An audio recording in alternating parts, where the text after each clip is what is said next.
Hola les Mériens, bonjour, bonsoir, où que vous soyez, par centaines et milliers à nous suivre en direct sur les réseaux sociaux de la Saison Bleue et de nos partenaires. Nous revenons pour la quatrième fois après avoir fait le tour du monde avec Magellan, 500 ans après sa disparition, puis la traversée du canal de Suez de Lesseps à nos jours, et enfin un magnifique voyage dans le continent blanc austral à l'occasion de la récente réunion du traité de l'Antarctique. Voilà les Mériens, quatrième numéro donc parce que nous sommes tous des Mériens. 70% de la surface du globe est faite de mer et si vous y rajoutez les 10% supplémentaires faits de glace en Arctique et en Antarctique, oh là les Mériens couvrent 80% de la planète. Parce que l'océan régule à 80% le climat et que nos mers sont nos principaux puits de carbone, autant que notre source essentielle d'oxygène, mais aussi parce que la France dispose avec son domaine maritime de 11 millions de kilomètres carrés et d'un littoral de près de 20 000 kilomètres de longueur, versant sur de très nombreuses mers et océans, Atlantique, Méditerranée, Océan Indien, Austral et Pacifique. Voilà, du 8 au 11 juillet, demain, c'est-à-dire, la troisième fête de la mer et des littoraux célébrera ce magnifique patrimoine, si vivant par ailleurs. Alors aujourd'hui, pour fêter nos mers et nos côtes, voilà les Mériens, une production de la Saison Bleue, quatrième épisode, célébrons les littoraux avec une première lecture. Homme libre, toujours tu chériras la mer. La mer est ton miroir. Tu contemples ton âme dans le déroulement infini de sa lame, et ton esprit n'est pas un gouffre moins amer. Tu te plais à plonger au sein de ton image, tu l'embrasses des yeux et des bras, et ton cœur se distrait quelquefois de sa propre rumeur au bruit de cette plainte indomptable et sauvage. Vous êtes tous les deux ténébreux et discrets, hommes. Nul n'a sondé le fond de tes abîmes. Ô mer, nul ne connaît tes richesses intimes, tant vous êtes jaloux de garder vos secrets. Et cependant, voilà des siècles innombrables que vous vous combattez sans pitié ni remords, tellement vous aimez le carnage et la mort. Ô lutteurs éternels, ô frères implacables.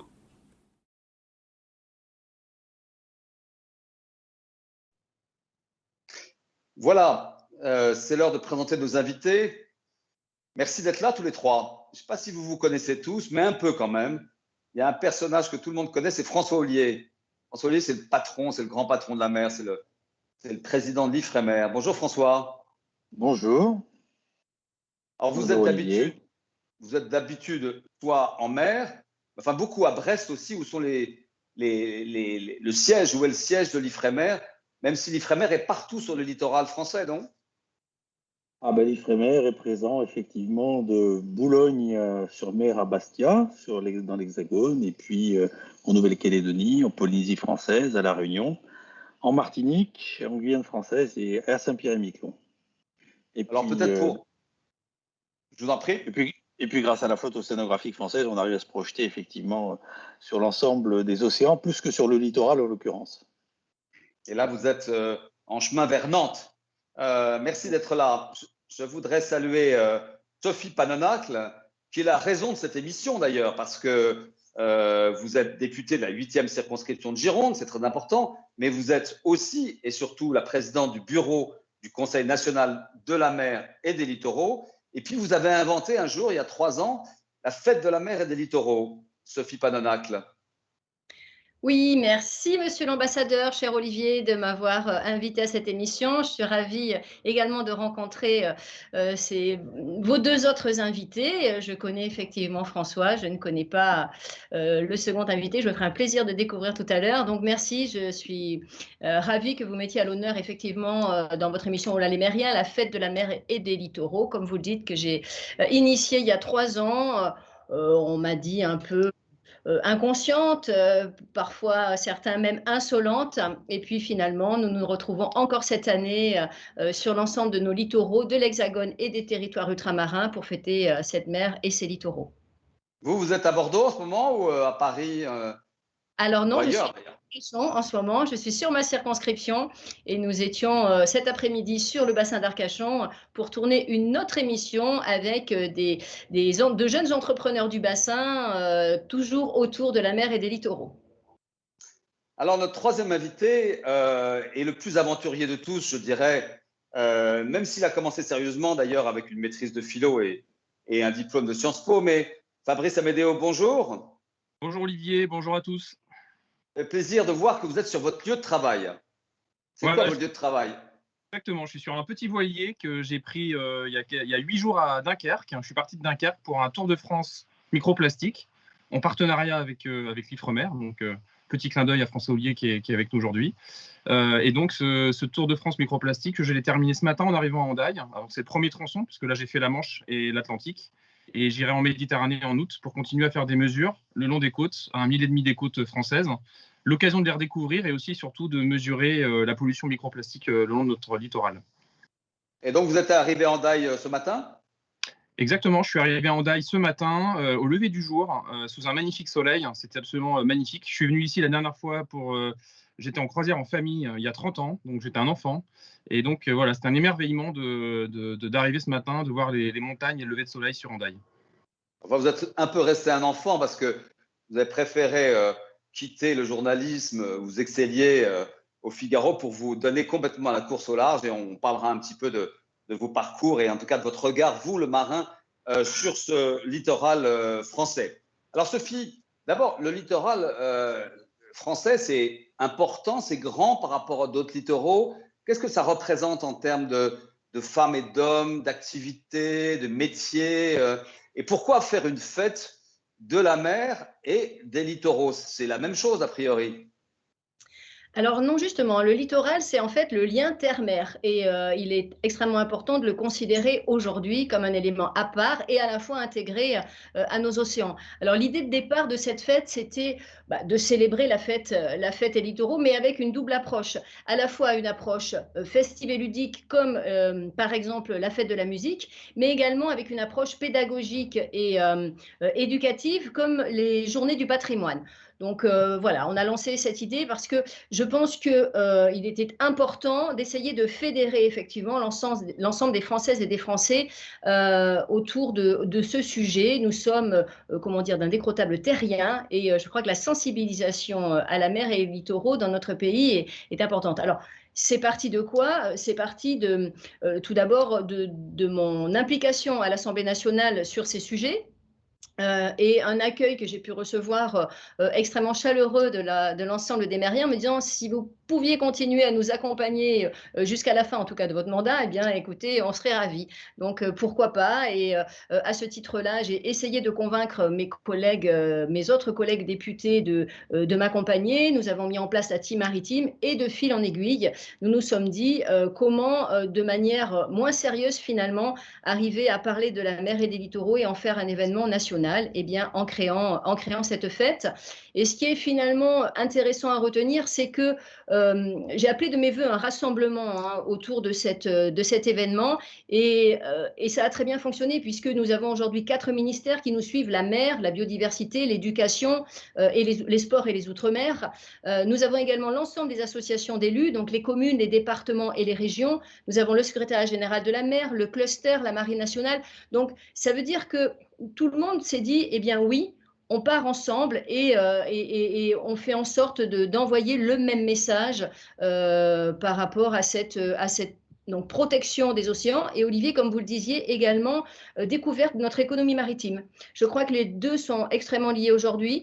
Nous devons effectivement développer cette économie maritime et les acteurs de la mer le font très bien. On est sur un développement durable de notre activité maritime, même si on voudrait que ça aille encore plus vite et encore plus loin, et aussi sur la sensibilisation à la protection de l'océan qui est aujourd'hui le centre de tout dans le cadre de notre lutte contre les réchauffements climatiques.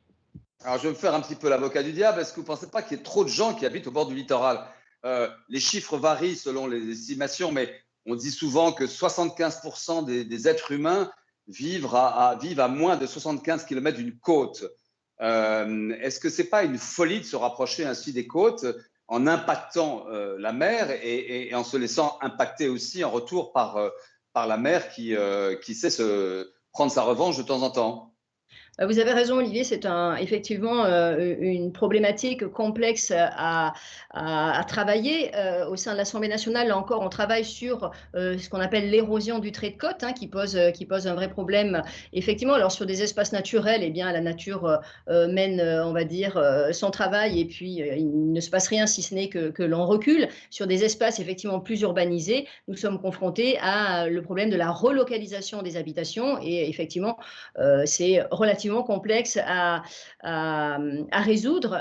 Effectivement, aujourd'hui, les littoraux sont très convoités, malgré le fait qu'ils soient extrêmement fragiles. Donc, il faut arriver à concilier ces deux notions. Ce n'est pas facile, il ne s'agit pas de culpabiliser. On peut bien comprendre pourquoi les Françaises et les Français sont attirés par le littoral. C'est des espaces extrêmement agréables à vivre. Donc, il ne faut pas culpabiliser, mais il faut sensibiliser et il faut essayer de faire passer un message de protection de ces espaces très fragiles. Alors François Ollier, le littoral, est-ce que c'est votre terrain de travail, de chasse, ou est-ce que vous, c'est un peu plus loin au large? Pour l'Ifremer, pour la recherche marine, le littoral, c'est important, c'est pas le seul terrain, hein. J'évoquais tout à l'heure le fait que l'Ifremer repère une flotte océanographique scientifique puissante.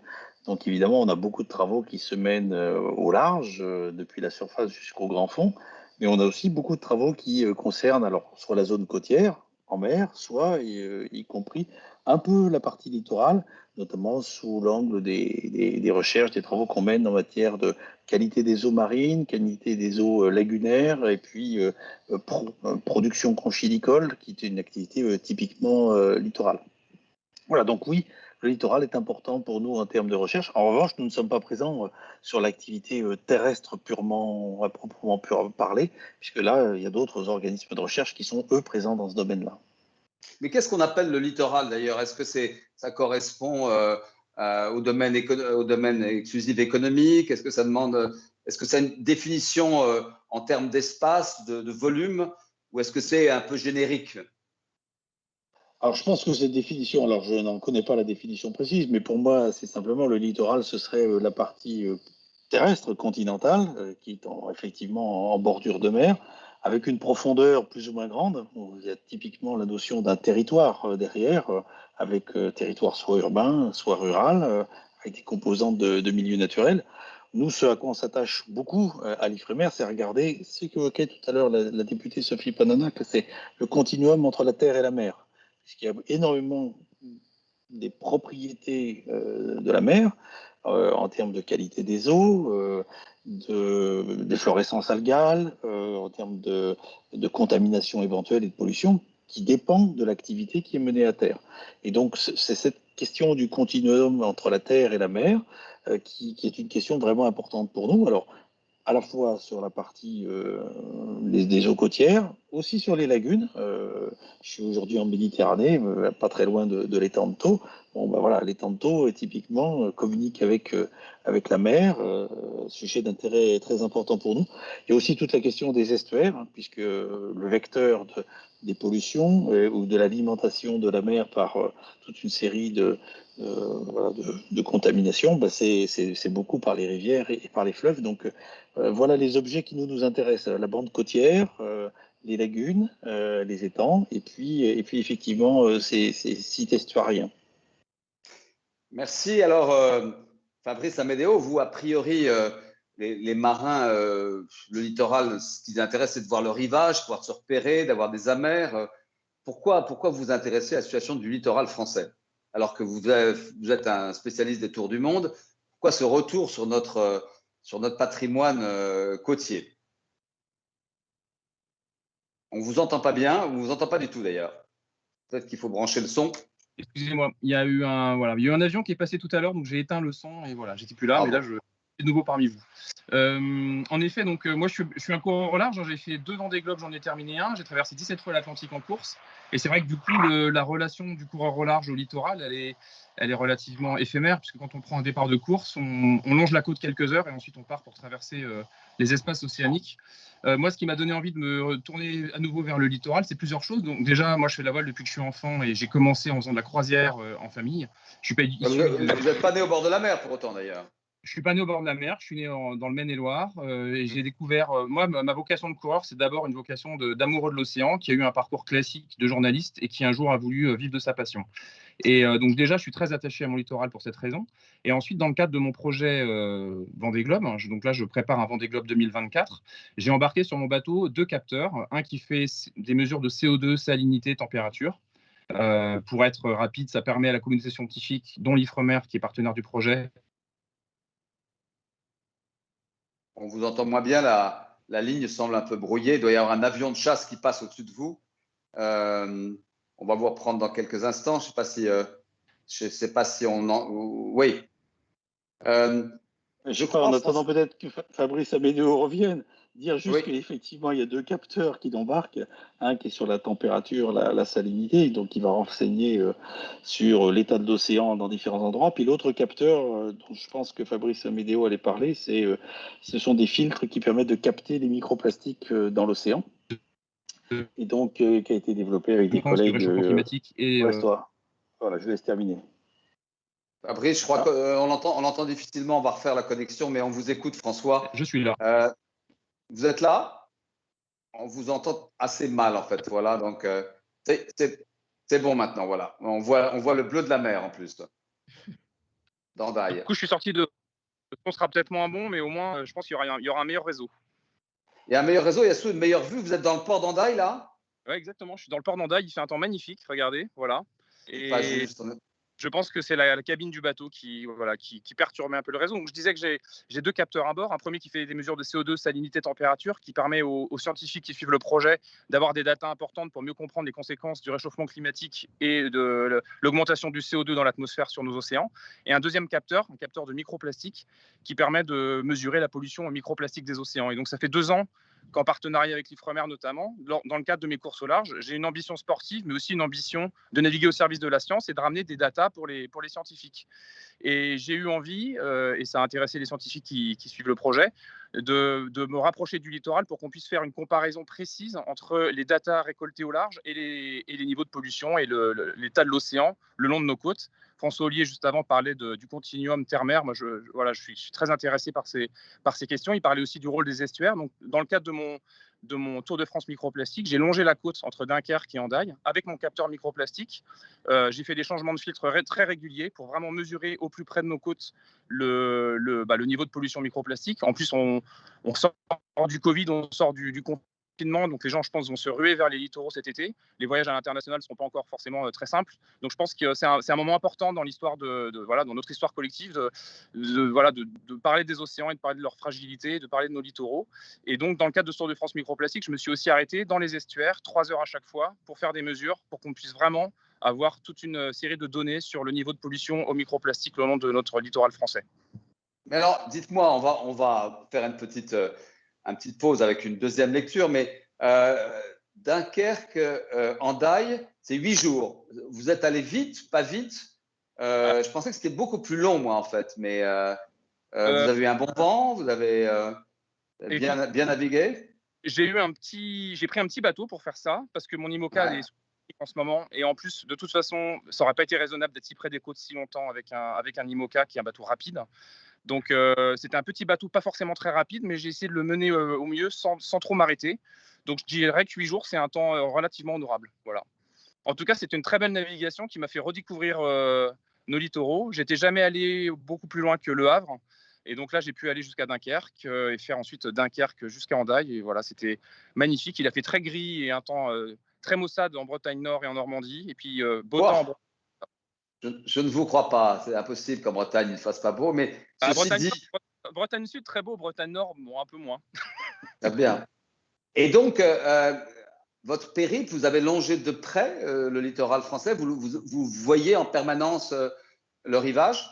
Oui, tout à fait. En fait, ce qui était vraiment intéressant, ce que je trouvais très intéressant, c'est que dans le cadre de mes courses au large, les scientifiques s'adaptent un petit peu à ma condition de marin solitaire sur mon bateau, qui est un bateau quand même très exigeant. Donc, ils adaptent et ils allègent les protocoles scientifiques. Là, dans le cadre de cette navigation au plus près du littoral français, c'est moi, d'une certaine manière, qui me suis adapté à leur protocole. Donc, je changeais les filtres de microplastique, non pas une fois par 24 heures comme au large, mais 3 fois par 24 heures. Et ils m'avaient demandé de naviguer environ à 1,5 mille des côtes, donc on va dire à 2,5 km des côtes. Et donc, c'est ce que j'ai fait de manière assez scrupuleuse. Donc, il fallait faire très attention parce qu'il y a beaucoup de trafic maritime à cette époque de l'année. Les plaisanciers sont de sortie, il y a les bateaux de pêche, il y avait des endroits où il y avait les cargos. Donc, c'était finalement une navigation assez exigeante, mais très intéressante. Alors, Sophie, c'est un formidable vecteur de communication que ce voyage, parce que ça n'est qu'une partie, Fabrice nous le dira tout à l'heure, mais il va aller après en Méditerranée. Est-ce qu'il y a beaucoup d'initiatives de ce type-là qui sans forcément être labellisées, mais ça tombe pile poil, si j'ose dire.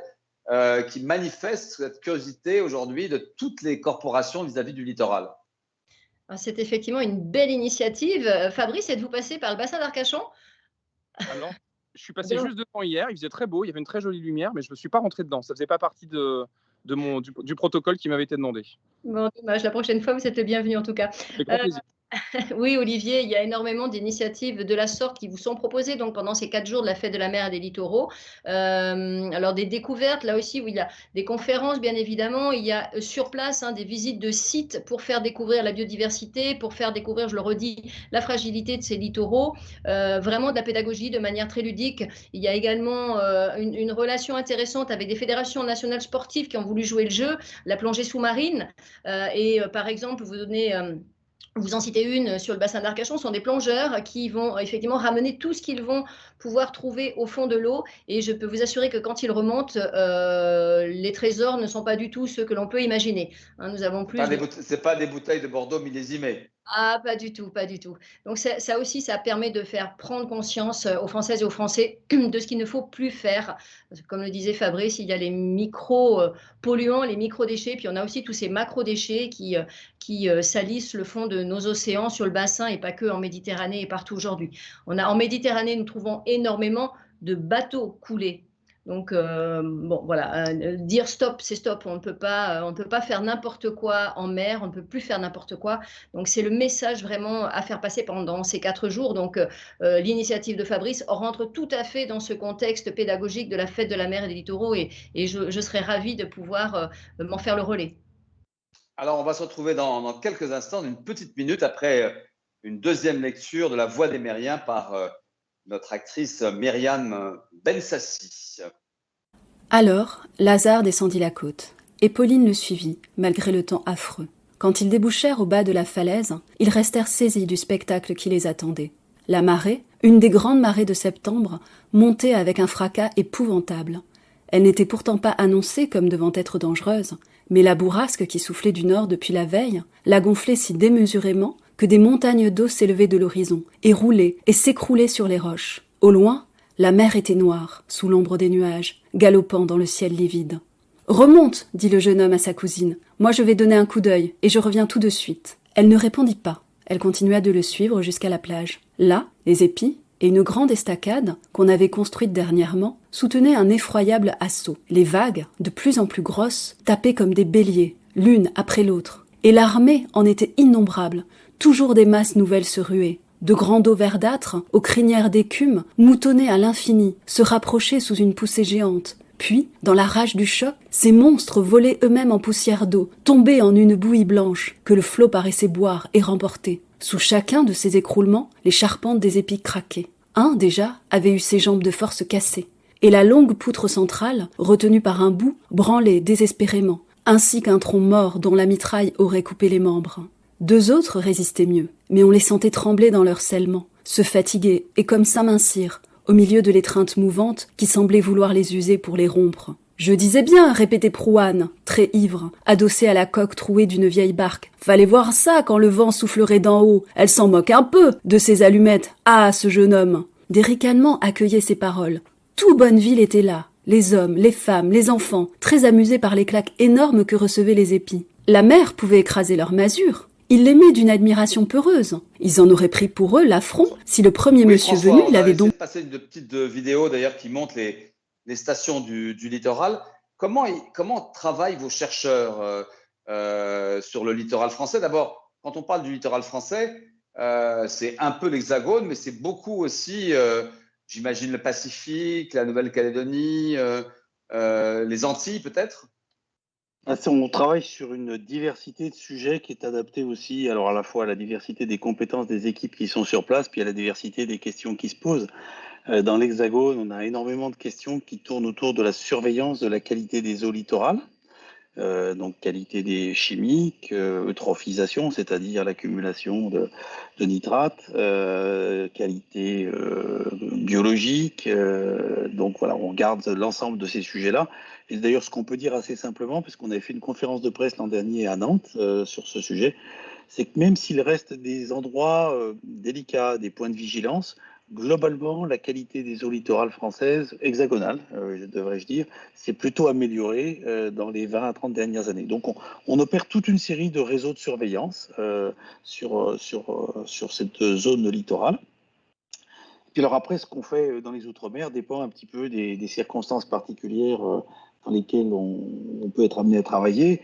En Nouvelle-Calédonie, on va être plutôt sur des questions de production aquacole avec la crevette. En Polynésie française, on est sur des questions de perliculture dans les lagons, avec donc d'autres questions qui sont, par exemple, l'adaptation de l'huître perlière au changement climatique, et puis les déterminants de la qualité de la perle, mais aussi de plus en plus la question de la qualité de l'eau des lagons.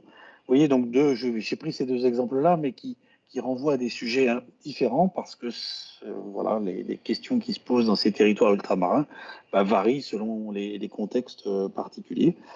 Et puis on fait aussi, après, si je reviens dans l'Hexagone, on fait aussi des recherches particulières, alors qui sont moins de la surveillance au long cours, mais qui sont plus des recherches ponctuelles. Et on a eu un résultat assez remarquable au printemps dernier, avec une belle publication qui montre que quand on analyse les sédiments qu'on trouve dans la rade de Brest, qui montre d'une part que pendant longtemps, le cortège de microalgues qui est présent dans la rade de Brest n'a pas changé. Quand je dis longtemps, c'est qu'on est remonté jusqu'à en gros 1400 ans, jusqu'au 15e siècle, sur 1400 ans, donc on est remonté assez profondément. Et puis il y a eu deux ruptures. Il y a une rupture qui est la Deuxième Guerre mondiale, parce qu'il y a eu, à cause des bombardements, une pollution assez particulière dont on trouve des traces dans les sédiments et dont on trouve ensuite des traces dans les microalgues. Et puis après, il y a la rupture de l'agriculture plus intensive qui s'est installée, qui a aussi changé les cortèges microbiens. Et ce résultat-là, il est intéressant parce que c'est à la fois du temps très long accumulé dans des sédiments, et puis c'est la démonstration à la fois que ce sont des milieux qui peuvent paraître immuables, mais qui peuvent être très fortement perturbés par des activités humaines, que ce soit des activités chroniques comme l'agriculture ou des activités qu'on espère ponctuelles ne pas se reproduire, comme ce qui s'est passé au moment de la Deuxième Guerre mondiale. Voilà donc une diversité de sujets sur lesquels on peut travailler, qui vont de la surveillance jusqu'à l'huître perlière ou un résultat ponctuel dans la rade de Brest. Qu'est-ce qui attaque le plus le littoral ou la zone côtière? Ce sont les hommes, les activités industrielles, la pollution qui vient de la terre, qui vient des fleuves par le plastique, par exemple, ou est-ce que c'est aussi des attaques qui viennent de la mer à travers la pollution que les cargos, par exemple, peuvent, ou les porte-containers peuvent apporter?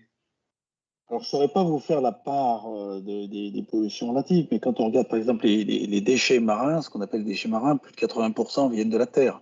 Donc les macro-déchets. Donc, voilà. Donc après, vous en avez évidemment une vingtaine de pourcents qui peuvent être parfois des reliquats de filets de pêche, par exemple. Voilà, donc des choses comme ça. Si vous regardez la pollution plastique, pour l'essentiel, celle qui intéresse Fabrice Amédéo pendant son tour de France, pour l'essentiel, elle vient de la Terre. Ce sont des millions de tonnes de plastique au niveau mondial qui sont chaque année déversées dans l'océan. Et puis ça commence par des gros plastiques, les sacs qu'on a l'habitude de voir, puis ils se fragmentent, et puis après ça se termine par ce que Fabrice Amédéo regarde, les microplastiques.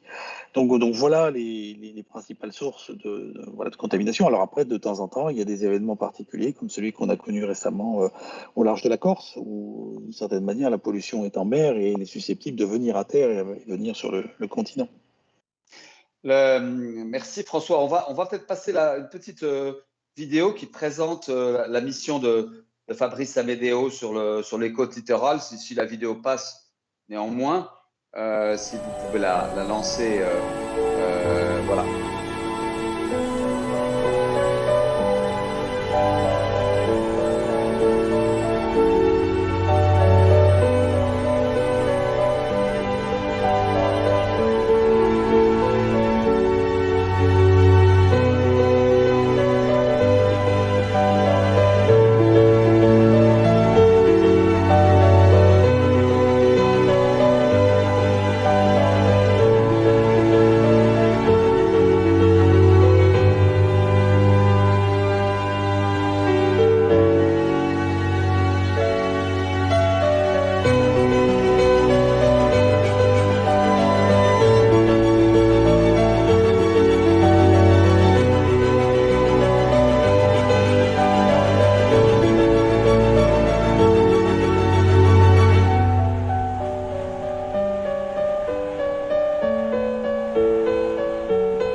je vous voyais de loin. C'est votre IMOCA qu'on voyait, Fabrice? Ouais, tout à fait. C'est donc mon IMOCA. Il est baptisé Nexence à Fenêtre. Et donc, on est parti sur un cycle de 4 ans pour préparer le Vendée Globe 2024 avec des ambitions sportives, mais aussi cette ambition de naviguer pour la communauté scientifique et de ramener des données importantes sur l'état de nos océans. Alors, petite question. Les marins, les navigateurs, hein, les fous que vous êtes, qui se projetaient partout, parce que quand même, vous en avez fait des transats en solitaire, des routes du Rhum, des Vendée Globe avec des bons classements, hein, en général d'ailleurs, des Figaro, etc. Avec les scientifiques, vous avez une relation qui n'est pas naturelle. C'est rare de voir quand même il y a maintenant une génération de nouveaux navigateurs qui s'intéressent à la science, mais c'est quand même une démarche assez nouvelle. Oui, alors c'est une démarche assez nouvelle. Ce serait présomptueux de dire que je suis le seul à le faire. Hein. C'est pas le cas. Il y a Boris Herrmann, concurrent allemand du Vendée Globe, qui a un peu ouvert la voie avec des partenariats très forts avec Max Planck Institute et Geomar en Allemagne. Et après, c'est vrai qu'il y a quand même, on sent quand même un virage. Moi, je trouve j'essaie d'être positif et je suis plutôt positif. Je suis très sensible et très inquiet de la situation de nos océans. Mais j'ai quand même l'impression qu'il se passe quelque chose au niveau de notre société, qu'il y a une prise de conscience et une évolution. Alors peut-être pas assez rapide malheureusement, mais il se passe quelque chose. Et c'est pareil dans le monde des marins. Je pense que de plus en plus de marins se rendent compte qu'on peut plus naviguer sur nos océans et faire comme si de rien n'était, et les prendre uniquement comme des espaces de dépassement de soi, des espaces d'aventure. Et quasiment aujourd'hui, tous les marins sont investis sur des causes qui mettent en avant ces sujets de préservation des océans. Après, la cause scientifique, c'est vrai qu'elle n'est pas forcément naturelle. Moi, j'y suis arrivé par cette envie de me sentir utile, pardon. Et l'ancien journaliste que je suis vibre assez intellectuellement à l'idée, en fait, de me dire que mon bateau va dans des endroits où les bateaux scientifiques vont peu, et qui peut, notamment sur un tour du monde, sur un Vendée Globe, quand on fait le tour de l'Antarctique à vive allure, et que je peux ramener des données qui sont importantes pour les scientifiques, pour mieux comprendre l'état de nos océans. Et là, quand vous léchez les côtes françaises, vous êtes dans un rapport aussi d'alerte pour le grand public. C'est pas innocent, c'est pendant la période estivale. Donc, votre Tour de France, votre longée des côtes, là, évidemment, s'adresse aux Français ou à tous les riverains, à tous les littoraux qui entendent parler de votre expérience, j'imagine. Oui, bien sûr, on essaye grâce aux médias, merci d'ailleurs pour cette invitation aujourd'hui, de faire parler de ce Tour de France microplastique pour que les gens aient conscience, avec la saison estivale qui approche, des comportements qu'il faut avoir, de cette nécessité de faire vraiment très attention. Moi, en tant que coureur au large, c'est quelque chose que je vois de plus en plus. Quand je navigue l'hiver ou en avant et en arrière-saison, les navigations côtières sont relativement propres. Et c'est vrai moi je trouve qu'il y a une vraie saisonnalité de la pollution quand on est près des côtes. On voit bien qu'en mai, juin, juillet, août, il y a beaucoup plus de plastique en surface. Et donc, c'est quelque chose qui me désespère tout le temps. Et donc, il y a cette de volonté de communiquer. Et d'ailleurs, dans le cadre de mon projet pour la communauté scientifique, il y a aussi un projet pédagogique. On a édité avec mon équipe un livret pédagogique qu'on a distribué à 80 000 enfants l'hiver dernier pendant le Vendée Globe, donc 80 000 enfants à travers les écoles. Et l'idée, c'est vraiment de sensibiliser les enfants à la préservation des océans. Et pour reprendre cette expression de François Ollier tout à l'heure sur le continuum mer-terre, moi, c'est quelque chose que j'essaie de vraiment faire passer aux enfants. C'est le message qu'en fait, tout est interdépendant et qu'une grande partie de la pollution de la mer vient de la terre, 80%, il le disait. Et que du coup, la solution n'est pas forcément d'aller nettoyer les océans, malheureusement, le mal est fait, mais de fermer ce robinet à pollution qui se déverse en permanence dans les océans, et donc d'améliorer nos comportements à terre. Alors, on va peut-être, merci Fabrice, on va peut-être regarder une petite vidéo courte sur Sophie Panonax, enfin retour sur la fête de la mer 2020. Je ne sais pas si on peut trouver l'archive qui raconte, j'imagine quand même, c'était la 2e édition, là c'est la 3e. Ça devait être un peu particulier pendant le Covid. On va voir si la vidéo est lancée. Voilà, je crois qu'on voit d'ailleurs notre ministre de la Mer, Annick Girardin, qui est, si je ne m'abuse, la présidente du Conseil national de la mer et des littoraux, donc présidente du bureau. Vous avez quand même eu du monde pendant cette année bizarre, Je crois que l'année dernière, c'était tout d'un coup une respiration, cette fête de la mer et des littoraux. Après, c'est période de confinement, effectivement, nous étions ravis de pouvoir nous retrouver et profiter de ces espaces extraordinaires. Mais si vous le permettez, Olivier, je reviens sur ce que vient de dire Fabrice. C'est tout à fait ça. Je crois que c'est un travail collectif et ce qu'il fait, c'est une excellente initiative qu'il est important de mettre en valeur. Et c'est de nombreux acteurs aujourd'hui, privés, publics, qui se mobilisent pour cette sensibilisation. Vous parliez de ce travail avec les élèves. C'est important, effectivement. Nous avons le ministère de l'Éducation nationale qui a lancé les vacances apprenantes. Et ces vacances apprenantes, ça peut être sur des territoires en mer, les classes de mer, relancer les classes de mer. Tout ça, c'est aussi faire de la pédagogie et apprendre aux enfants ce que représentent ces espaces. Et puis, également 2 acteurs, si vous le permettez, que je tiens à mentionner, c'est Romain Troublé, qui est le directeur général de Tara Océan, de la fondation Tara Océan, qui est notre parrain. Votre parrain, absolument. Voilà, un travail extraordinaire aussi par rapport à la recherche, la découverte de ces océans. Et puis Coralie Balmy, qui est une championne olympique de natation, qui représente les territoires ultramarins puisqu'elle est martiniquaise. Et depuis qu'elle a arrêté sa carrière d'athlète de haut niveau, également a une association en Martinique chez elle qui apprend aux enfants à nager parce que parfois les îliens ne sont pas les meilleurs amis de la mer, malgré ce que l'on pourrait croire. Donc apprend aux enfants à nager et à découvrir également leur espace naturel, enfin marin et naturel. Donc voilà, je crois que c'est la mobilisation de nous toutes et de nous tous qui feront que nous arriverons effectivement à préserver l'ensemble de ces espaces. Alors, un peu de littérature avant de se quitter, de se dire quelques mots, et puis parler de vos projets respectifs. On va entendre la chronique, la fameuse chronique Par ton livre de Salomé Sifawi, qui produit cette émission et qui s'intéresse là maintenant à des auteurs classiques qui ont beaucoup écrit sur le littoral. Chronique Par ton livre. La mer. Bonjour à tous les mériens. Aujourd'hui, j'aimerais vous parler de la mer et du littoral initiatique de l'écriture. En effet, chez de nombreux auteurs, la mer est un miroir d'infini, aux confins de la civilisation humaine. La mer que l'homme ne peut dompter. Mais la mer est un rêve aussi depuis la côte, où le littoral est un entre-deux. C'est l'immensité, la profondeur, le mouvement, l'appel du large. Chez les romantiques, le rapport à la mer est avant tout le rapport à la vie. Chateaubriand initie le rapport de l'écrivain à la mer, notamment dans Mémoires d'outre-tombe, puis dans Tableau de la nature. L'image de l'océan structure la pensée de l'auteur comme révélatrice de l'homme et de sa destinée. Dans Mémoires d'outre-tombe, c'est la grève de Saint-Malo, paysage de son enfance, puis, par exemple, la nuit sur la plage de Golfe-Juan, où les méditations philosophiques marquent l'auteur. Il y a aussi la fin de sa vie sur la grève du Lido, qui est décrite à travers l'amertume de l'homme vieillissant. Le vert changeant des mers étincelantes dans des lointains et fuyants veloutés, en enfonçant ma pensée et ma vue, j'aime à créer des mondes enchantés, baignés des eaux d'une mer inconnue. La mer de François-René de Chateaubriand dans Tableau de la nature.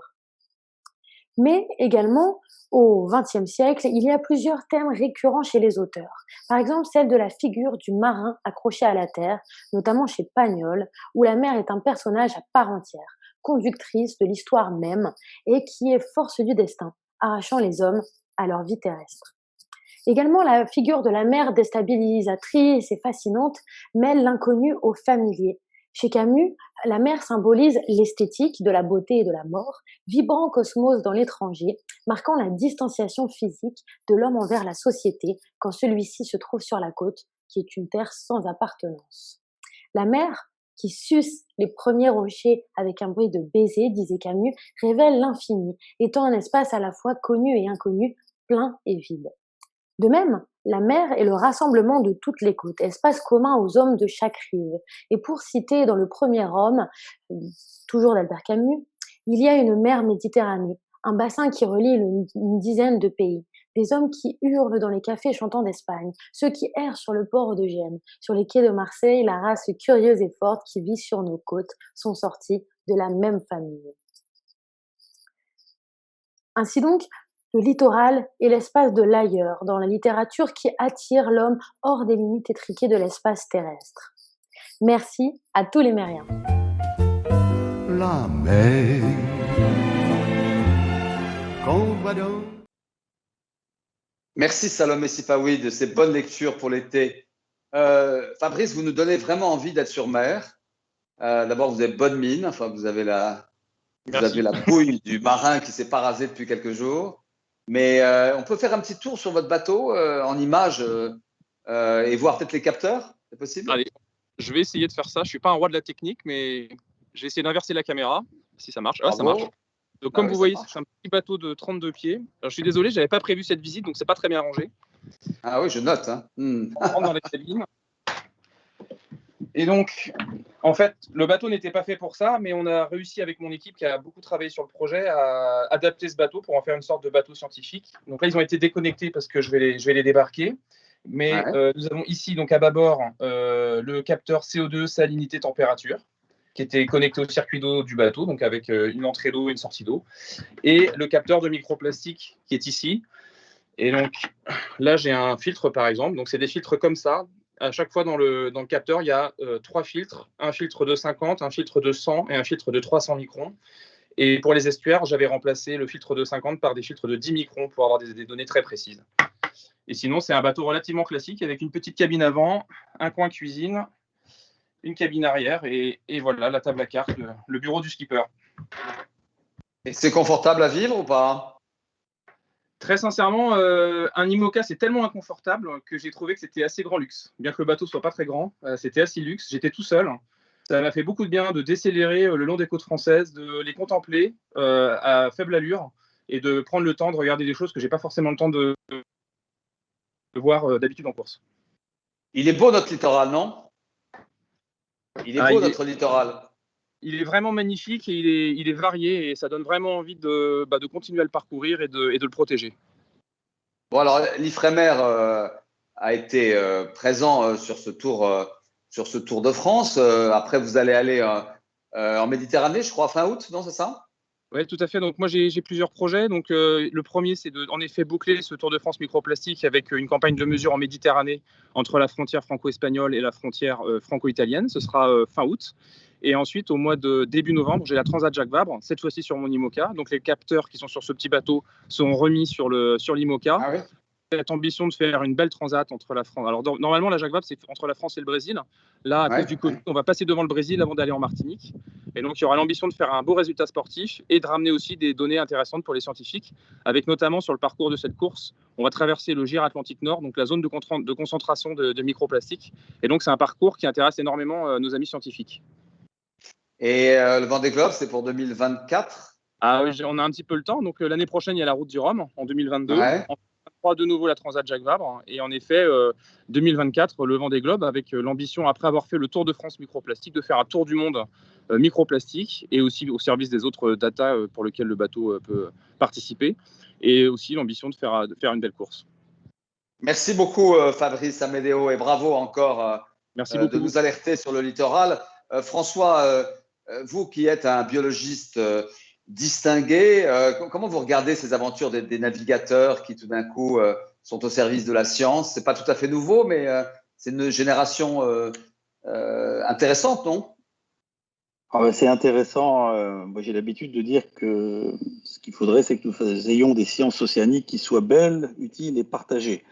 Alors, je pense qu'il y a dans l'aventure que mène Fabrice Amedeo ou d'autres, il a cité Boris Herrmann, on a aussi quelques partenariats croisés avec Guillaume et Max Planck et Boris Herrmann, mais il y a de la beauté, il y a de la curiosité, il y a de l'envie d'en savoir plus, clairement.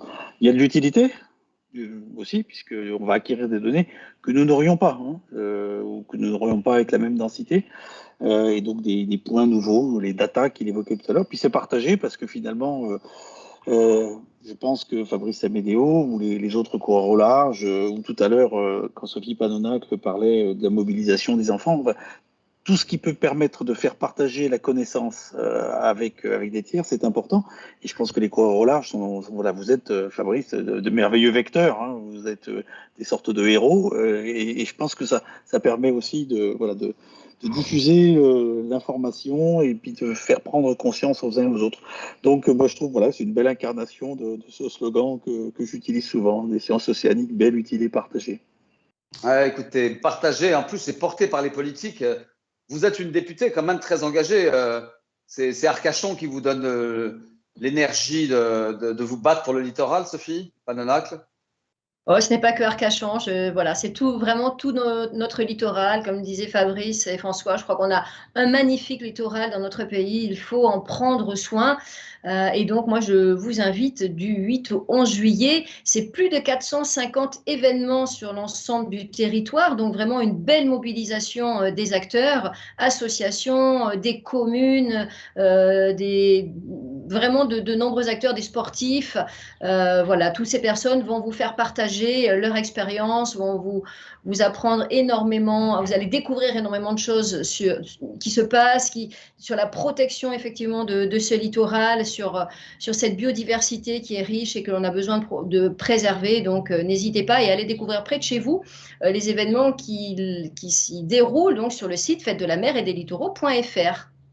Voilà, et bravo en tout cas pour le soutien aussi que vous apportez à la SNSM sur le sauvetage en mer, qui évidemment participe de la relation entre la mer et le littoral, entre les hommes et les hommes. Le sauvetage en mer, évidemment, c'est très important. Donc, on ne manque pas ça du 8 au 11. Merci à vous trois et portez-vous bien. Merci. C'était le 4e numéro de Hola les Mériens, célébrons les littoraux. C'est une production de la Saison Bleue. Je remercie Sofiane, je remercie Salomé, je remercie Rim et puis nos partenaires que sont Historia, Musée de la Marine. On va se retrouver très bientôt, mais on va peut-être passer l'été au bord de la mer, les uns et les autres, en ramener quelques images, quelques images de mer qu'on va vous montrer. Et nous, avec Hola les Mériens, début septembre, on fera peut-être un numéro autour de l'Arctique, parce que c'est le moment d'aller dans l'Arctique et de faire attention à l'Arctique après l'Antarctique. Voilà, bel été. Voilà, les Mériens, c'est terminé. Merci, profitez bien, portez-vous bien.